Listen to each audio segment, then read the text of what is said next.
கிளம்பிட்டோம். நானும் இன்னும் ராமர் பைக்கில் போயிட்டுருக்கோம். அன்றைக்கி ஏமாந்து போயிட்டோம்ல, கருவாடு ரைஸ் இல்லாமல் கடை திறக்கல அவங்க மழையின் காரணமாக. ஸோ புயல் தான் வந்து பாண்டிச்சேரி பக்கம் ஒதுங்கிருச்சுல, அதனால நாங்கள் இப்போ கருவாடு ரைஸ் கோயம்பேடு பாருங்க. தண்ணி கிடக்குது வள்ளத்துலேயும் தானே தெரிய மாட்டேங்குது, தண்ணி தான் ஃபுல்லாக. ஆனால் அது மழையிலையும் நனைஞ்சு நாங்கள் கருவாடு ரைஸ் வாங்கலான்ட்டு தான் போகிறோம். ஃபுல்லாக தண்ணி தான். கோயம்பேடு பஸ் ஸ்டாண்டு போனோடனே அந்த லிங்க் எடுத்து உங்களுக்கு நான் ஷேர் பண்ணுறேன். அவர் கருவாடு ரைஸ் நல்லாயிருக்கும். தம்பி ராமர் இருக்கார்ல, அவர் தான் பைக் ஓட்டுறாரு, நான் பின்னாடி உட்காந்துருக்கேன். கருவாடு ரைஸ் வாங்கலான்னு வந்திருக்கோம். கரெக்டாக நம்ம இப்போ கோயம்பேடு கிட்ட நெருங்கிட்டோம். பஸ் ஸ்டாண்டுக்கு நேர் ஆப்போசிட்டில் கரெக்டாக தேர்தல் ஆணையத்துக்கு ஃப்ரண்ட்லேயே நிற்பாங்க.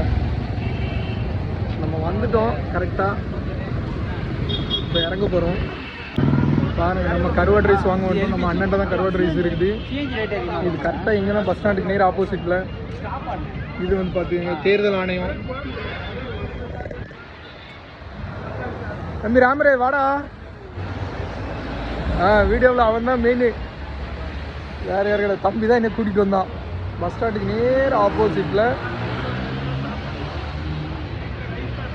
கருவாடு ரைஸ் அண்ணன் விற்றுட்ருக்காரு. அவர்கிட்ட கருவாடு ரைஸ் இருக்குதான், இப்போ வாங்க போகிறோம். வாங்கிட்டு வீடியோ போட்டோம். அன்னைக்கு ஏமாந்து வந்துட்டோம். கருவாடு ரைஸ் இன்னைக்கு வாங்கிட்டு வந்துட்டோம். இன்னும் சின்ன சின்ன பீஸாக வச்சுருக்காங்க.